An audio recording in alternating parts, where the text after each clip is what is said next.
We got a huge box delivered to the shop this morning. I opened it up just a little bit to ensure that it was what I thought it was. It's exactly what you think it is. Genuine? This is like the Gucci of car parts, Cal. Look at the packaging. So we have about 4 of these big boxes coming in over today and tomorrow. I wanted to document kind of showing all of this stuff because I'm intimidated and I want to show you guys how intimidated I am by all this by just kind of showing you what it looks like with no instructions or no other 458 out there next to us that we can look to see how this stuff goes back together. Earlier in the video series, I said this is probably gonna be the easier part of the build, but now that it's here, I'm kind of rethinking what I said.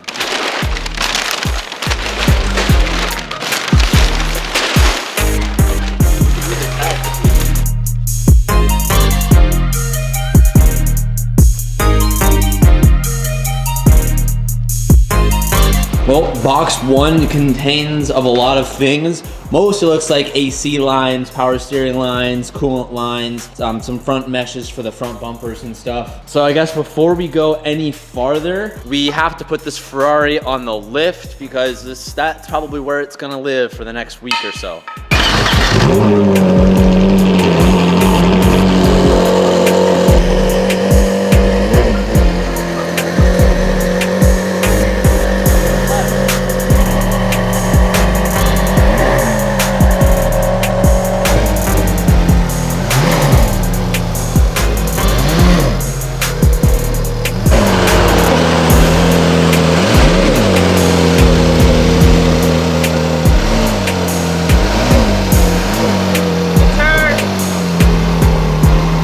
I'm happy the first box we opened had the wiring stuff. I think this is the most important thing about this build. If this isn't done right, none of it is gonna work. So the idea that I had was I'm gonna salvage from the new wiring harness that's sitting on the table over there because most of these are just busted clips. Like it's cut from here, from this point here, and it's unnecessary to just lop that off and resolder that on there. Easier to just search for the clips that might be missing and put them back on to this one. What will take long is making sure everything is right because if the wrong plug is flipped, a reading can be bad and a reading to the ECU that's bad will seriously break some things. So that's not my goal.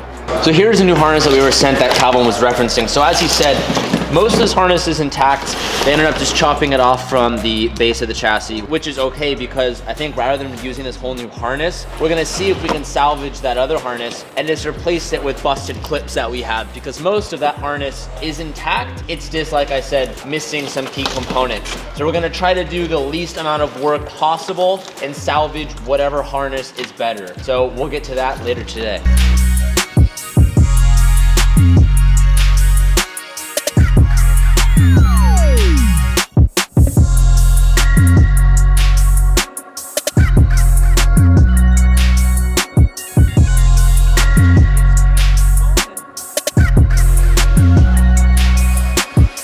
So I want to take this moment to say huge shout out to Exotic Auto Recycling. I'm sourcing everything from them. That's the junkyard that we went up to in Sacramento. If you guys are rebuilding anything from an old car or to a new exotic, anything like that, definitely hit them up, check them out, check out their Instagram because they've treated me so well and they've been super helpful. Without them, I probably wouldn't have gotten all these parts so fast. So huge shout out to Ryan at Exotic Auto Recycling. Which one do you want to open first, Teague? The big one first. I wonder if our headlights are in here. I don't even know what's in these boxes. For the door. That's the airbag for the door. We got a lot of little baby parts here. Careful with that, don't it?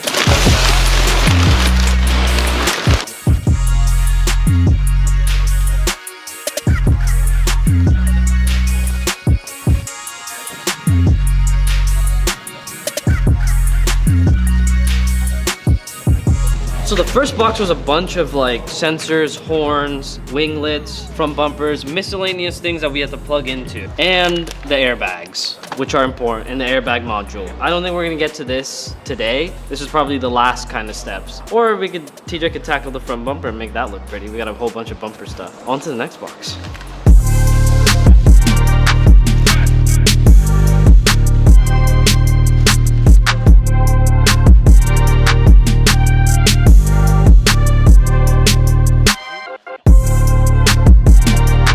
Cool, we're only only gonna open one of the boxes because we don't wanna have two naked radiators. Way bigger than I thought it was gonna be. All right, well this concludes about, probably a little more than half of the parts that we have coming in, but this is more than enough to go ahead and get started. So that being said, let's put this Ferrari in the air and check out the coolant pipes because we have those in stock now. And other than doing the wiring harness that needs to be figured out, I think we should move on to the cooling to see what pipes we can replace right now.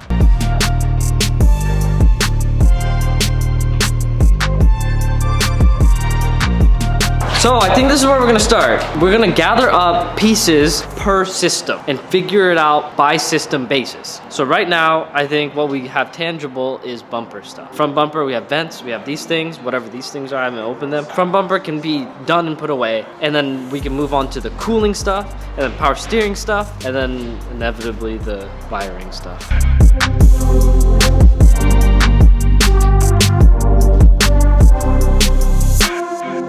What I'm noticing as we take apart this car, you don't see a lot of big manufacturing tells. It looks like these cars are handmade as if you would go about yourself making this car. So if you look at this, usually in a big manufactured car like a Toyota car, this would have the nut integrated onto it. But instead they use speed clips, which is fascinating because that's what a home builder would use, right? Showing that these cars are handmade and they're thought of to be handmade. I thought these were like, this method was like the cheaper method, but it's more looking like the handmade method. Right now, Calvin and I are gonna start on replacing some of these lines that we know we can fix. For example, a bunch of these lines on the front end are just torn off and cut off, and we actually have a lot of those, and those look pretty relatively easy to do. We're gonna start by replacing those lines, and then, yeah, I don't know. This is just gonna be a guessing game at this point.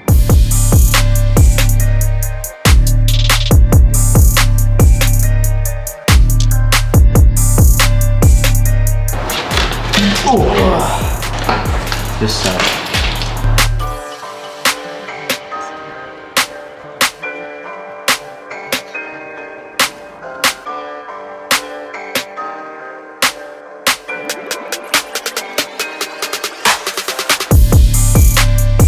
All right, so we just got the old coolant lines out of the car. We're gonna put the new ones in. These are super, super simple. Other than the front ends being damaged and cut off, some of these old ones are missing tabs and whatnot that these new ones have. So with that being said, let's go ahead and put these new ones in. Before we start putting stuff back, I realized that we have more lines we need to replace. So we have an AC line and a power steering line that are both cut off the front. So we're finding where they connect here in the back. So our AC line is right here. Our power steering hose is just a little like rubber hose up here on the top. So we're gonna get those out completely and then replace it with the new lines.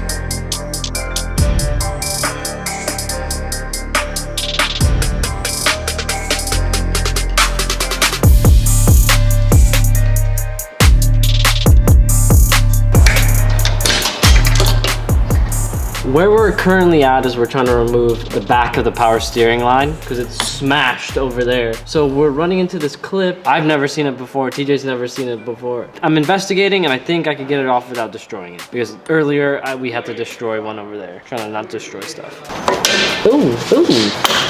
Oh, shit. There she is. Oh, I didn't break it. No? You got it. I don't know how we're gonna get it back on. Yeah. I didn't break Some it. of these clips that we're taking off, they're like really like intricate, hardcore Ferrari. I don't think they're hardcore Ferrari. I mean, they're pretty hardcore Ferrari. I mean, I've never seen it before. no. They're like weird like lock collars. I feel like it would be more beneficial for us just to put normal collars on there. It's a similar clip to this. What is this? Stop looking surprised. It's similar. Something we've seen before. As you can see, the idea is this hooks over this. So what I did was I lifted this guy up to hook over that. I don't know if I'm gonna get that back on there. Dude, that is an intricate Ferrari clip. Admit it. It's not an intricate. Simple design, but like you wouldn't see it on anything else. I mean, the idea of this clip is to never take it off. You're like, oh, if I'm gonna take this off, I'm replacing it. And it clamps. With the old power steering line out of the car, the new one is ready to go in.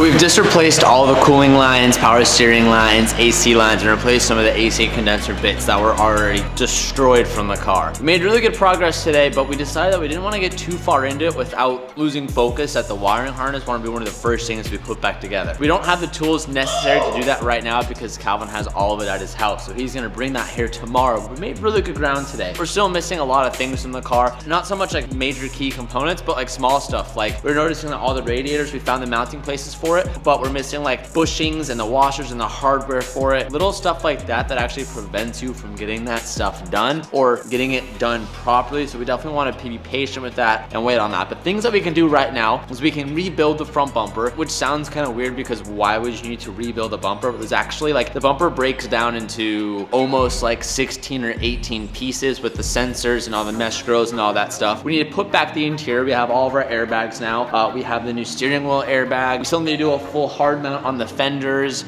the side skirts, and believe it or not, we have to put back all the fender liners, which is like almost 30 to 45 minutes a wheel arch. So there's a lot to do, but we're actually gonna stop where we are today because we don't want to progress any farther without managing all the wiring harness stuff, because that's kind of the first thing that needs to get done before everything else starts getting put back around it. I had a blast today unboxing all of those parts because it was like Christmas morning for us. I will see you guys in the next one. Thank you so much for watching. Peace out and keep moving.